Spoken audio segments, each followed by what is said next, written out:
right on tax? Is everyone right that they want to bring down the overall tax burden? When you have a look at tax as a percentage of GDP in other countries and where we are on the table, if we show viewers here, you can see France, Italy, Germany spending much more or having higher taxes as a percentage of GDP than the UK.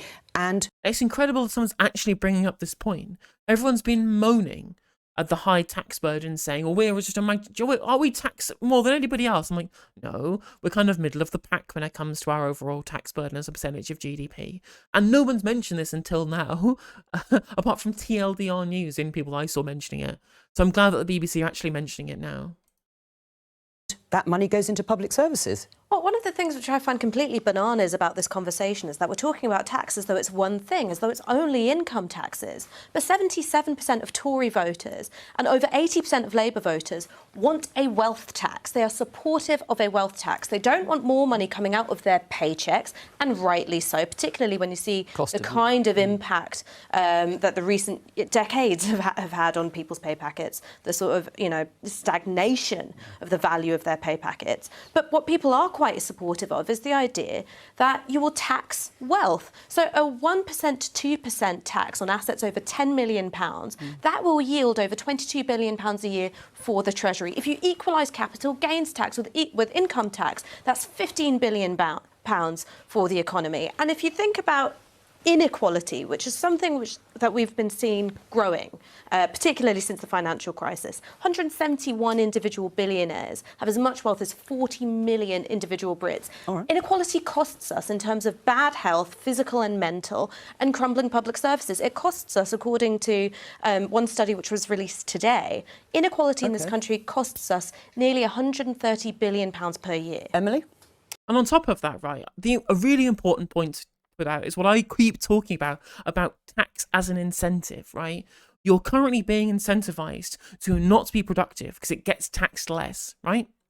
If we want to disincentivize something, you tax it more. That's why we have excise duty on things like cigarettes, because we want people to do it less by making it more expensive to do, right? And so if we tax working and being productive more with income tax rises through fiscal drag, that is a disincentive on productive labour, which is what creates the wealth that makes our society more prosperous. Whereas at the moment, that is taxed in a disincentivizing manner by being taxed higher.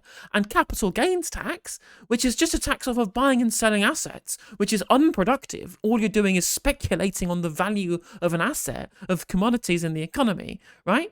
We tax that less and we incentivize people to do it. We literally have a tax system that incentivizes people to not be productive during a gigantic productivity crisis. It's madness. It's a madness, which the only way you think this is a good thing to do is if you're somebody who owns assets or you're elected on a platform of protecting people who own assets. Maybe because those assets put loads of money into your political campaigns, or the media who manufactures consent for your political campaigns.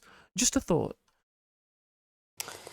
I hear what you say, but I do think that what we need to do is we need to make sure that we're growing the economy, which means we need to work with business. Press the red button. Press the red button, guys. Pressing the big red growth button. Which means we need to have a strategy and we need to be predictable, and business needs to understand that it's worth investing in the UK because they're going to get something back from it. And so businesses don't want to invest in the UK economy because they're getting nothing back, because our economy sucks, because our public services suck, right? The biggest lack of investment that we have is coming from the state, right? State investment isn't happening. This long-term aphorism that the right like to bandy about public investment crowding out private investment, it's never really been proven to be as true as they would like it to be. Again, and your reading of Mariana Mazzucato's Entrepreneurial State, we know that public and private can work in tandem. There is a way that you can get these levels of investment to be symbiotic rather than in conflict.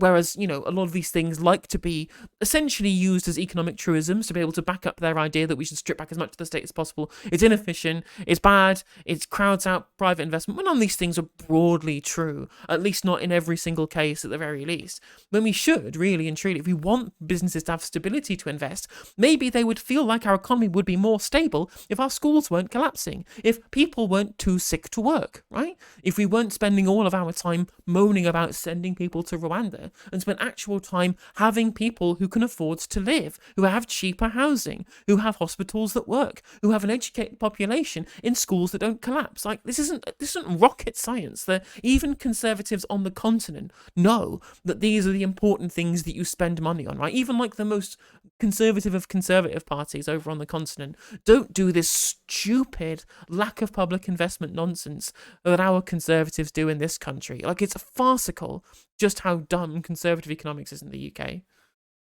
which gets lapped up by our electorate, by our commentariat, and now by the opposition. We have a plan for investing £28 billion a year in order to completely transform our economy when it comes to how we're going to get our energy. And that really will bring jobs in. And we have a clear plan. We're going to ramp up to it. And it gives a strategy for business to say, actually, yeah, it is worth investing in the UK because we know where they're going. They're not going to be... Listen, not only do they change their prime ministers and their chancellors of the exchequer every 5 minutes, they change their strategy every 5 minutes. We will have a clear strategy. Ash, convince Emily on wealth taxes. Well, the thing which I think is crazy about our economy is that the harder you work for your money, the more you get taxed on it. So I get taxed a lot through income tax, but if I inherited that money, I'd get taxed nothing on it. If I got it through investments, I'd be taxed less on it than I would through income tax. That's completely unfair. If you applied national insurance to investment income, for instance, you'd get nearly £9 billion a year for the Treasury. This isn't about creating chaos that would scare off business. This is about making our tax system fairer. And it's got nothing to do, I think, with this thing about Labour's being open for business. I think that Labour is simply too scared of shifting the tax burden where it needs to go because you're scared of being called, frothing at the mouth left-wingers. I'm not Emily, scared of that, by the way, so I'll make these suggestions. Are you scared? I mean, I think the problem I have with this rhetoric, as much as I love Ash, and she's making all of the points that I have been making as well, is that like nebulous ideas about fairness mean different things to different people, right? Depending on what your ideology is. People will have different ideas of what's fair. I believe that fairness involves ensuring that people with the broader shoulders, pay the most tax, right? That we incentivize things like being productive and we don't punish people for doing that. But other people think that it's unfair that anybody gets taxed at all because they believe taxation is theft. And fairness is a nebulous term that means different things to different people. What you need to do is make the utilitarian case for it, right? You can't let people's virtue ethics cloud their judgment as to whether the point is being made here is correct, which is why I think the productivity arguing saying, well, look, if you want a productive economy, a more prosperous economy, right, then you need to be incentivizing productivity because everyone can at least admit that what you're saying makes sense because there's no level to which someone can input their own moral philosophy or virtue onto the things that you're saying. They can disagree with you and say, I don't think that it matters whether or not we incentivize productivity or not. I have other priorities. They can do that, but they can't disagree with your entire point by just not having the same definition as you that what fair entails, really and truly.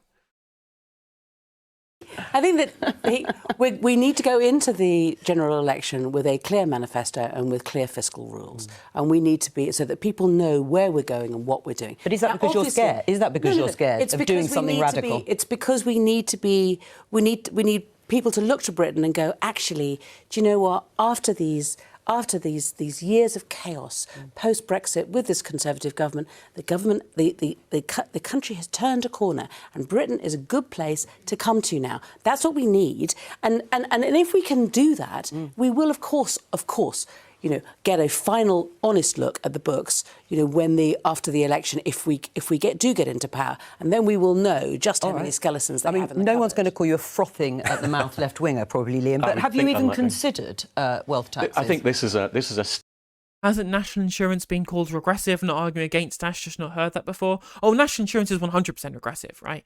But applying national insurance to other people who are unproductive isn't necessarily something that I would disagree with, right? If you're going to have national insurance, it makes it even more regressive to only target it at people who are productive and not targeting at people who are unproductive. I would rather we scrapped it and replaced it with something that wasn't regressive, but it's making it more progressive by making it apply more evenly, if you get me.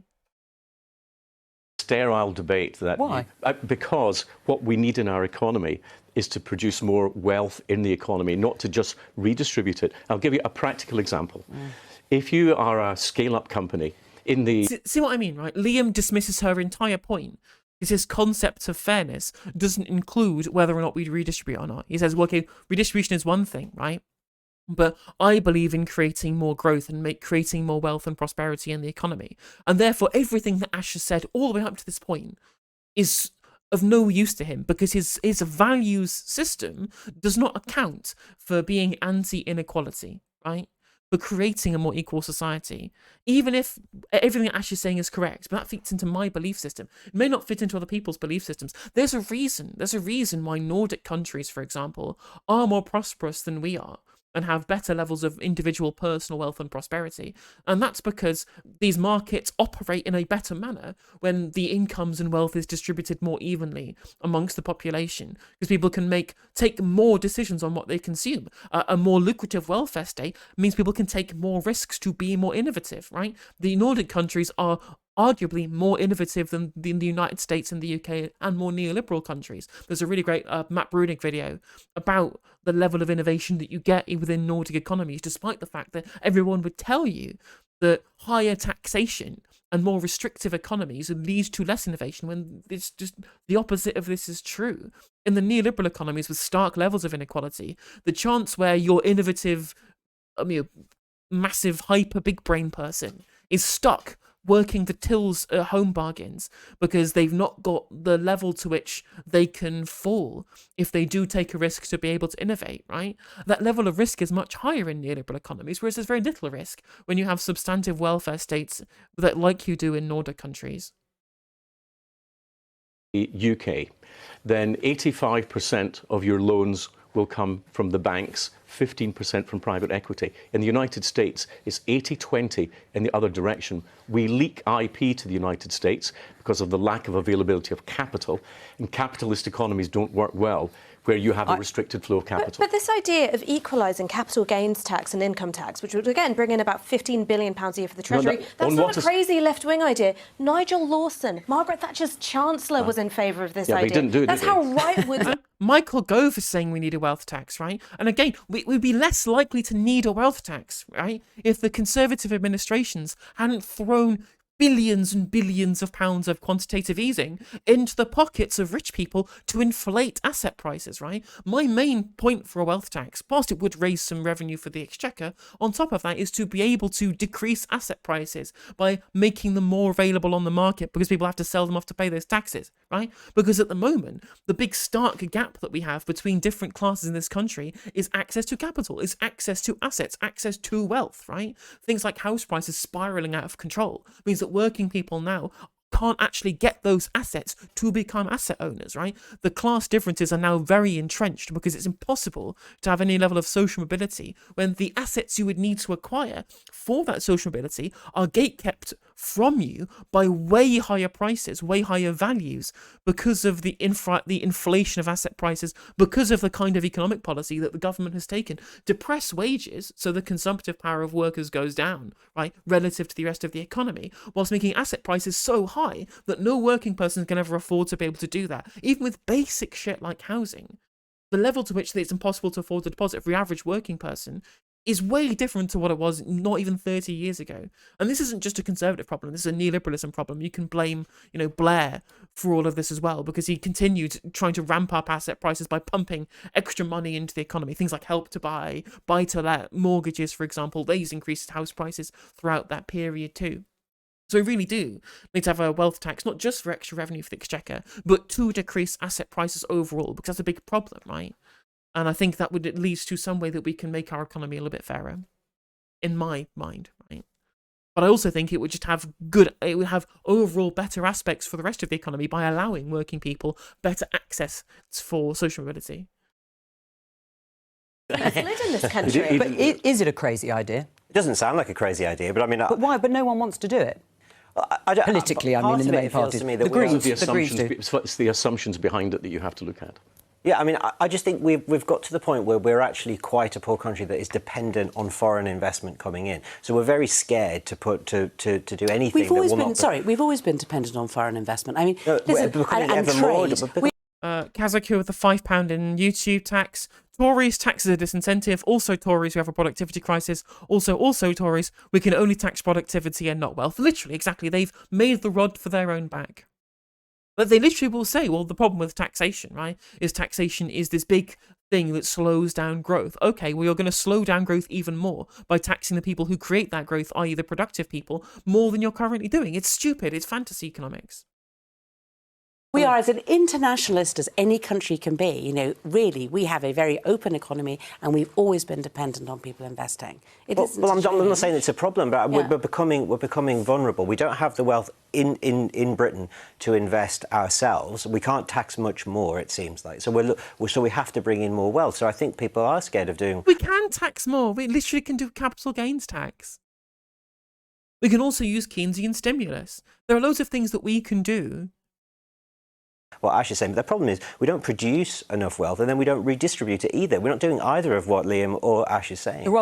Hey there, if you enjoyed the video, make sure that you like and leave a comment. That helps the video out in the algorithm. If you subscribe and ring the bell, it'll let you know when I go live. I stream every day on YouTube and Twitch. You can also follow all of my socials down in the description. And if you want to support me in a more financial manner, there's a join button for membership to just 99p to be a member on YouTube, as well as a Patreon, and there's some merch there as well. And hopefully I'll catch you on the next video. Take care.